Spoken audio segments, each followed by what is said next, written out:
নমস্কাৰ, সকলোকে স্বাগতম।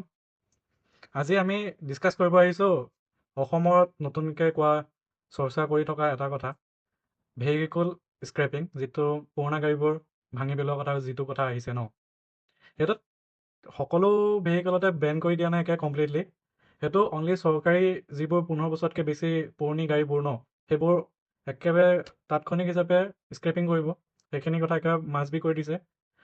তাৰ বাহিৰে যিবোৰ পাৰ্চনেল গাড়ী হয়, 15 বছৰ পিছত চেক হ'ব যে অকণমান টেক্সটো বঢ়াই দি পেলাই যে পুৰণা গাড়ী যে সেইটো কাৰণে টেক্স বাঢ়ি গৈ থাকিব।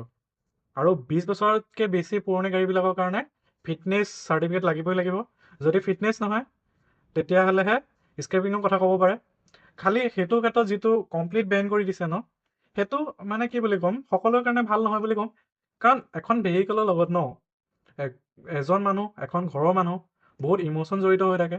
আৰু বিশেষকৈ দুখীয়া বৰ্গৰ মানুহখিনিৰ লগত, দুখীয়া বৰ্গ বুলিয়ে নহয়, ঘৰত যি গাড়ীয়ে নাহক, প্ৰতিজন মানুহৰ কাৰণে এখন বহুত ইম'শ্যনেল হয়। প্ৰথম গাড়ী হওক, আৰু প্ৰথম গাড়ীখনৰ ওপৰত বেছি থাকে, আৰু নিজৰ গাড়ীখনৰ প্ৰতি ইম'শ্যনেল কিবা এটা থাকে। কাৰণ সেইখনৰ লগতে বহুত দিন মানুহে কটায়, আৰু সেইটো দেখি ডাইৰেক্টলি বেন কৰাটো ভাল নহয়। আৰু যিবোৰ পুৰণি গাড়ী, তাক ফিটনেছ কৰি ৰখোৱাটো ভাল। আৰু এনেকুৱা নহয় যে চিটি এলেকা বাহিৰে, এতিয়া পলিউশ্যনটোতো মেইনলি চিটি এলেকাত বেছি হৈ থাকে, সেইটো বেলেগ কথা। এতিয়া দিল্লী হেন জেগাতে এতিয়া কমপ্লিটলি বেন কৰিব পৰা নাই, আৰু কৰাও নাই। আৰু এতিয়া চাওক দেই, এতিয়া সাধাৰণ মানুহখিনিৰ ৱেজ দিনটোত কিমান হয়, দৰমহা বা কাম কৰি কিমান টকা পায়। এতিয়াতো অসমতো হওক বা ভাৰততে হওক, কিমান নিবনুৱা আছে। এতিয়া তেওঁৰ হাতৰ পৰা যদি এখন গাড়ী, পুৰণি গাড়ীয়ে হওক, যদি স্ক্ৰেপিঙৰ নামত যদি লৈ যায়, তাৰপাছত কি গোটেই যিখিনি ইনকাম কৰে ঘৰৰ মানুহকেইটাকে খুৱাবলৈ অসুবিধা। তাৰপিছত যদি সেইকেইটা পইচা যদি EMI দিবলগীয়া হয়, তেতিয়াহ'লে আৰু এতিয়া এই স্ক্ৰেপিং বোলা বস্তুটো এতিয়া চাইনা হওক, নাইবা আমেৰিকা হওক, নাইবা জাপান হওক, যিবোৰ বহুত হাই ইনকাম কাণ্ট্ৰি, UK হওক, ইংলেণ্ড হওক, ফ্ৰেন্স হওক, যিবোৰ হাই ইনকাম কাণ্ট্ৰি, সিহঁতৰ কাৰণে ভাল শুনিবৰ কাৰণে। কিন্তু আমাৰ ভাৰতৰ কাৰণে সেই কথাষাৰ পচিবিলিটিটো নহয়। মানে এতিয়া চাওক, ঘৰখনে মানুহটোৱে ঘৰৰ কাৰণে খানাই খাব নে সেই গাড়ীখন লৈ পেলাই কিবা এটা ইনকাম কৰিবলৈকে যাব। এতিয়া এজন ডেলিভাৰী দিয়া ল'ৰাই বা তেনেকুৱা ছোৱালীয়ে হওক, সেই ডেলিভাৰী দিবৰ কাৰণে সেই বাইকখন যদি নহয়, তেতিয়াহ'লে দিবগৈ কেনেকৈ? আৰু দিনটোত যিমানটো সিহঁতে পেট টানি পেলাই ভাতটো কমকৈ খাই হ'লেও, নাইবা যেন তেন দিনটো কষ্ট কৰি হ'লেও, ৰাতি ভাত সাজৰ কাৰণে, ঘৰখন চলাবৰ নামত ইমানখিনি কষ্ট কৰাৰ পাছত যদিহে সেই গাড়ীখনো যদি তেহঁতৰ হাতৰ পৰা যদি লৈ যায়, সিহঁতৰ ইনকাম চ'ৰ্চে নাইকিয়া হৈ যাব। সেইটো দেখে ব্লেংকেট ব্লেন যিটো বোলা বস্তুটো হয়, সেইটো ভাল নহয়। বোলে যদি ফিটনেছ নাই, ফিটনেছ কৰা এখন ঠিক কৰি লোৱা, সেইটো বস্তু দিব লাগে। কাৰণ আমাৰ ইণ্ডিয়াত ৰিচাইক্লিং বোলা বস্তুটো আৰু পুৰণা বস্তুক ভাল কৰি লোৱা বস্তুটো, সেইটো বস্তু আগুৱাব লাগে আচলতে। যে আপোনাৰ পুৰণা হৈছে, ভাল কৰি লওক, ধুনীয়া কৰি লওক। পলিউশ্যন বেছি হৈ আছে কাৰণে আপুনি ঠিক কৰি ধুনীয়াকৈ ভাল কৰি লওক, সেইখিনি ক'লে ভাল। কিন্তু আপুনি যদি নতুন এখন গাড়ীয়ে যদি ল'ব যায়, সেইটো কৈছোঁ, যেতিয়ালৈকে ভাৰতৰ প্ৰতিজন মানুহে যদি এটা ভাল চাকৰি, যদি এটা ইনকাম ৱেজ যদি ভাল নহয়, তেতিয়ালৈকে সেইটো পচিবলেই নহয়। আৰু এইবোৰ স্ক্ৰেপিং বোলা বস্তুটো হাই ইনকাম কাণ্ট্ৰিৰ কাৰণে হয়।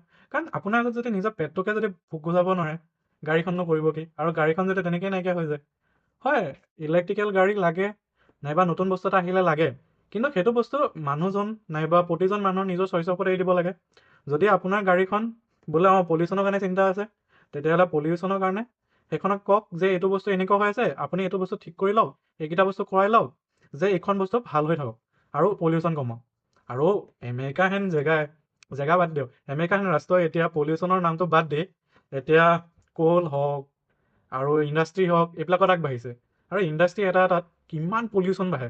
এখন গাড়ী, যিমান গাড়ী মিলি যিমানটো প্ৰডিউচ নহয়, এটা ইণ্ডাষ্ট্ৰিয়ে তাতকৈ বেছি প্ৰডিউচ কৰি দিয়ে। আৰু সেইটোৱে আপোনাৰ কিনো ক'ম, সেইটোৱে ভাল, সকলোকে আগুৱাই লৈ, সকলোকে একেলগে লৈ আগুৱালে ভাল হয়। আৰু এইবিলাক এনকাৰেজ কৰিব লাগে যে আপুনি যদি ভলেণ্টিয়াৰ হয়, কৰক। সেইটো ফেচিলিটি দিছে যে টেক্স ৱেইভাৰ দিম। সেইটোৱে যিখিনি কৰিব পাৰে, যিখিনি ল'ব পাৰে, সেইখিনি সেইটো পাৰিলেই। আৰু যিখিনি ইম'শ্যনেল হয়, যিখিনি নিজৰ পেট কাটি পেলাই এনেকৈ গাড়ী কিনিব নোৱাৰে, নাইবা দিনটো ইনকাম সেই গাড়ীখনৰ পৰা আহি থাকে, সেইকেইজন মানুহৰ কাৰণে সেইটো যদি কৰি দিয়ে, তেওঁলোকক মাৰি দিয়া একেই কথা। কাৰণ তেওঁলোককতো পেটটোৱে যদি পূৰা কৰিব নোৱাৰে, অভিয়াছলি তেওঁলোকক হত্যা কৰাৰ নিচিনাই হ'ব।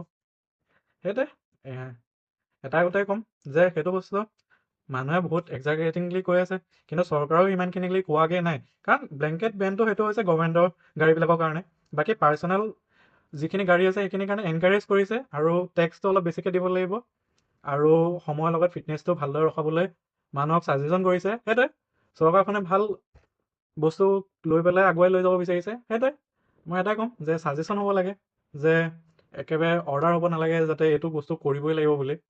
কাৰণ এখন গাড়ীয়ে নহয়, এটা এটা জীৱন জড়িত হৈ আছে এখন এখন গাড়ীৰ লগত। সেইটোৱে ক'ম।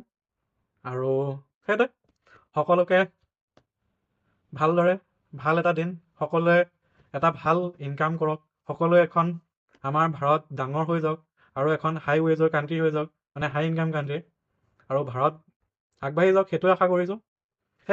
আজিলৈ এইটো কথাকে কৈ জয় ভাৰত, জয় অসম, কৃষ্ণ কৃষ্ণ।